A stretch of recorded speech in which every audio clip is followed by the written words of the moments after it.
Hello students, in previous lecture we have discussed some of the advantages of DBMS.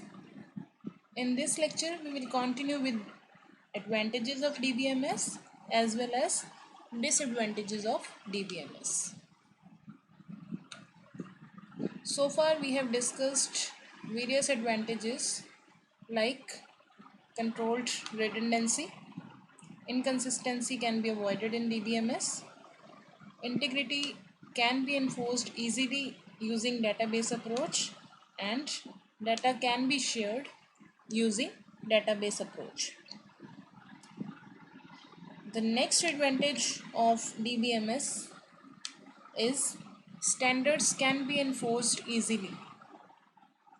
अब पहले हमने integrity constraints की बात की थी, अब स्टैंडर्ड्स क्या हैं आपके पास? कुछ बिजनेस रूल्स भी हो सकते हैं, लाइक कोई ऑर्गेनाइजेशन है उसके कंपनी लेवल पे कुछ रूल्स हैं या डिपार्टमेंट लेवल पे कुछ रूल्स हैं, नेशन लेवल पे या इंटरनेशनल वो कुछ फॉलो करता है स्टैंडर्ड्स को। तो अगर हम डेटाबेस अप्रोच को यूज़ करते हैं, क्योंकि डेटाबेस क्या है, एक सेंट्रल सिस्टम मेंटेन कर रहा है डेटाबेस अप्रोच, तो वहाँ पर क्या है, अगर हमने company level, department level, nationally या इंटरनेशनल लेवल पे कुछ स्टैंडर्ड्स इन्फोर्स करने हैं तो हम डेटाबेस अप्रोच को यूज़ करके उन स्टैंडर्ड्स को इजीली इन्फोर्स कर सकते हैं। वेयरएज फाइल सिस्टम की अगर हम बात करते थे तो फाइल सिस्टम में क्या है, हर एक जो डिपार्टमेंट है वो अपने इंडिपेंडेंट फाइल्स मेंटेन करता था, इंडिपेंडेंट एप्लीकेशंस को यूज़ करते थे। तो उस केस में जो स्टैंडर्ड्स को इन्फोर्स करना मल्टीपल इंडिपेंडेंट एप्लीकेशंस के लिए लिटिल बिट टीडियस हो जाता था। ठीक है, तो standards can be enforced very easily if we use database and DBMS approach. ठीक है, next advantage of DBMS is restricting unauthorized access. हमने लास्ट लेक्चर में भी डिस्कस किया था फंक्शंस में कि security management most important function है डेटाबेस मैनेजमेंट सिस्टम का। तो वो सिक्योरिटी मैनेजमेंट में DBMS क्या करता है, अनऑथराइज्ड यूज़र्स को हमारे डेटाबेस को एक्सेस प्रोवाइड नहीं करने देता। ठीक है, कि कौन कौन से यूज़र्स हो सकते हैं हमारे डेटाबेस के और वो कौन कौन से ऑपरेशंस परफॉर्म कर सकते हैं, each and everything is formulated by the DBA। DBA stands for database administrator. तो कौन से यूज़र्स होंगे हमारे डेटाबेस को यूज़ कर सकते हैं जो, और वो क्या क्या ऑपरेशंस परफॉर्म कर सकते हैं, ये सारी की सारी चीज़ें इम्प्लीमेंटेड हैं हमारे डेटाबेस मैनेजमेंट सिस्टम की हेल्प से।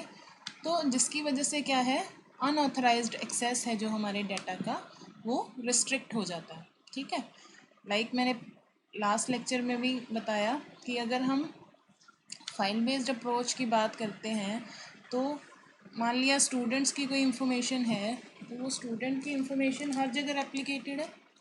अगर किसी ने स्टूडेंट की इन्फॉर्मेशन को लेना है तो वो किसी भी फाइल से उस इन्फॉर्मेशन को चुरा सकता है। वेयर एज डेटाबेस अप्रोच में क्या है, हम सेंट्रल प्लेस पे डाटा को स्टोर कर रहे हैं और वहाँ पर हमने चेक्स लगा रखे हैं कि कौन सा यूज़र किस तरह का ऑपरेशन हमारे डाटा पे परफॉर्म कर सकता है, क्या वो उस डाटा को एक्सेस कर भी सकता है या नहीं।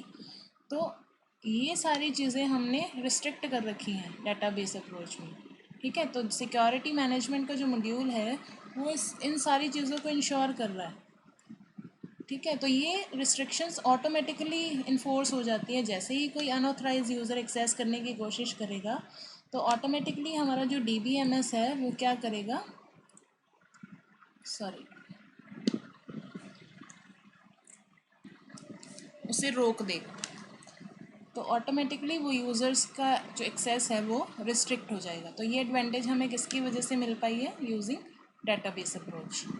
नेक्स्ट जो एडवांटेज है वो क्या है, solving enterprise and requirement than the individual requirement. तो file based approach basically individual requirement पे एम्फेसाइज करती थी। वहाँ पर हम क्या कर रहे हैं, इंडिविजुअल जो डिपार्टमेंट है वो क्या कर रहा है, अपने रिक्वायरमेंट के अकॉर्डिंग सभी चीज़ें फॉर्मुलेट करता था। वेरएज क्योंकि हम यहाँ पर क्या कर रहे हैं, यूनिवर्स ऑफ डिस्कोर्स को रिप्रेजेंट कर रहे हैं डेटाबेस की हेल्प से, एक मिनी वर्ड को रिप्रेजेंट कर रहे हैं। ठीक है। तो वो मिनी वर्ड क्या है, वो हमारी कोई भी एंटरप्राइज हो सकती है, कोई हमारा बैंक है, रेलवेज़ है, किसी भी तरह का कोई भी ऑर्गेनाइजेशन है, वो हमारे मिनी वर्ड को रिप्रेजेंट कर रही है। तो पूरी एंटरप्राइज वाइड जो हमारी रिक्वायरमेंट्स हैं उन्हें सॉल्व करना मच ईजियर है डेटाबेस अप्रोच को यूज़ करके। ठीक है। नेक्स्ट जो एडवांटेज है that is providing backup and recovery. अब लास्ट हमने पढ़ा था फंक्शंस ऑफ डीबीएमएस में कि हमारा DBMS backup and recovery management करता है। तो ये बैकअप एंड रिकवरी जो हमारे क्यों ज़रूरी है, क्योंकि हम डेटाबेस अप्रोच में एक सेंट्रल डेटाबेस फॉर्म कर रहे हैं। तो सेंट्रल डेटाबेस फॉर्म करने के एडवांटेज भी हैं, डिसएडवांटेज भी हैं। एडवांटेज सारी हमने पढ़ी। डिसएडवांटेज क्या है कि अगर कोई फेलियर आ जाता है तो उस केस में क्या है, हमारे पास कोई ना कोई ऐसी बैकअप कॉपी होनी चाहिए जिससे हम अपने डेटाबेस सिस्टम को रिस्टोर कर सकें।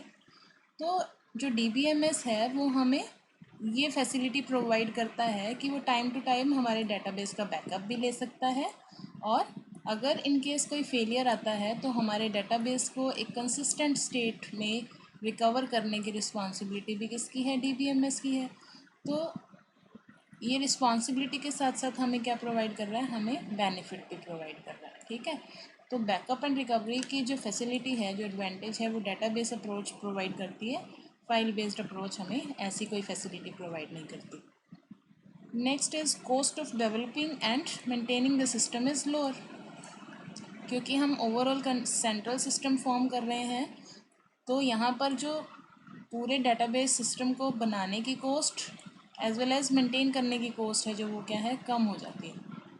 अगर यही चीज़ हम फाइल बेस्ड सिस्टम में देखते हैं तो डेवलप करने की कॉस्ट क्या है, ज़्यादा होगी, क्योंकि हम रिडंडेंसी कर रहे हैं, सारे इंफॉर्मेशन की रेप्लिकेशन कर रहे हैं। तो रिपीटेशन होगी तो हमें उसको मेंटेन करने में भी हमें ज़्यादा ध्यान देना पड़ेगा। अगर कहीं चूक हो जाती है तो हमारा डाटा इनकन्सिस्टेंट हो जाएगा, और इनकन्सिस्टेंट की वजह से हमारी इनकरेक्ट इन्फॉर्मेशन मिलेगी, और incorrect information will lead to incorrect decision making. तो as compare to file based approach, हमारी cost of developing and maintaining the database system is much easier.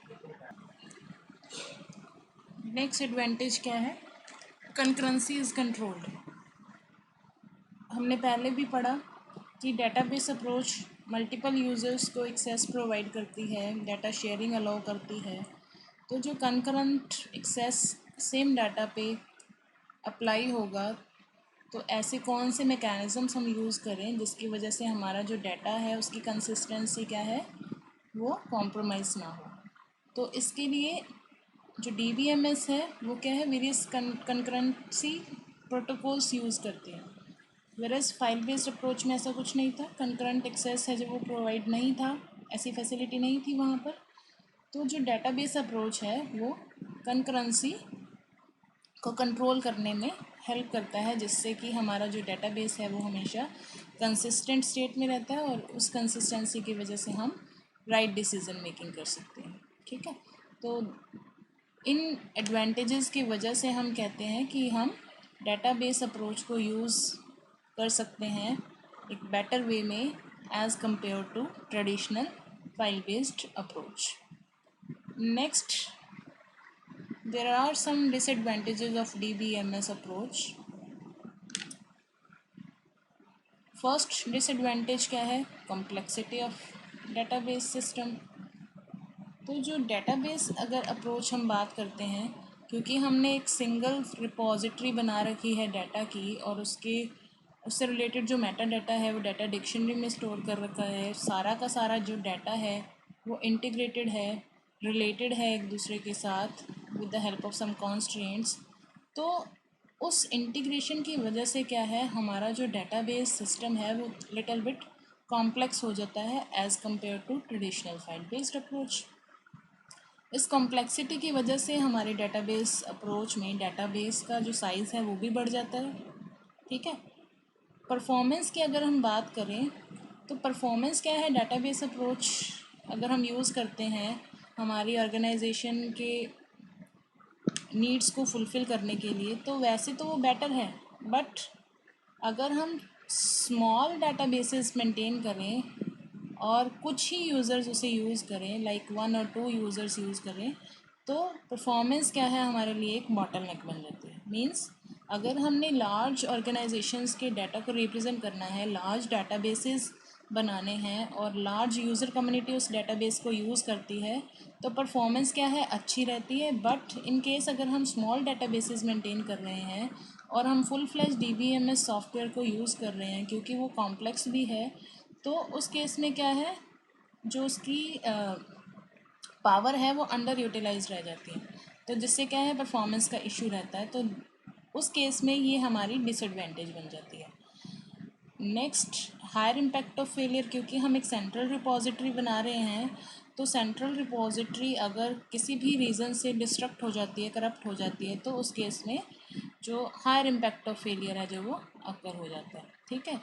Cost of DBMS, no doubt, क्योंकि हम एक complex system form कर रहे हैं, हमारी overall organisation हमारे मिनी वर्ल्ड को रिप्रेजेंट करते हुए उसका साइज़ भी बहुत ज़्यादा है, तो जो हम उसके मैनेजमेंट के लिए DBMS जो सॉफ्टवेयर यूज़ करेंगे उसकी कॉस्ट क्या है वो भी ज़्यादा रहेगी as compare to file based approach. वहाँ पर हमने कोई ऐसा मैनेजमेंट सिस्टम यूज़ नहीं किया, क्योंकि हमारा ऑपरेटिंग सिस्टम ही उसे मैनेज कर लेता था। बट यहाँ पर हम एक stand alone DBMS software use कर रहे हैं, लाइक Oracle, MySQL, MS, जो SQL सर्वर माइक्रोसॉफ्ट का, या कोई और DBMS software, depending upon your requirement.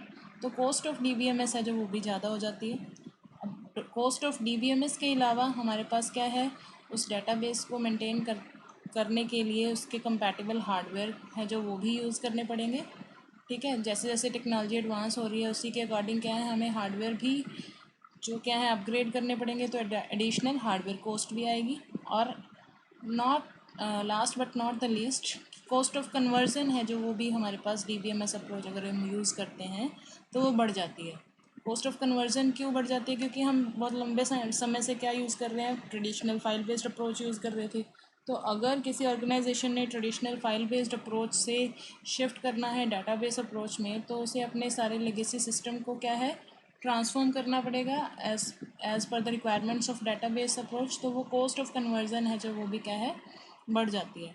But ये सारी डिसएडवांटेजेस किसी भी तरीके से हमारे डेटाबेस अप्रोच को, जो उसके ऑपरेशन है उसको हिंडर नहीं करती है, उसको डिसएडवांटेज नहीं करती है। मींस अगर हमने लार्ज ऑर्गेनाइजेशंस के लिए डेटाबेस बनाना है, ठीक है, लार्ज उसकी यूज़र कम्युनिटी है, तो उस केस में डेटाबेस अप्रोच को यूज़ करना फार बेटर है as compare to file based approach. ये जो डिसएडवांटेजेस हैं वो बहुत बड़ी बॉटलनेक नहीं है अगर हम DBMS अप्रोच को यूज़ करना चाहते हैं हमारी लार्जर ऑर्गेनाइजेशन की जो बिज़नेस नीड्स हैं उसको फुलफ़िल करने के लिए।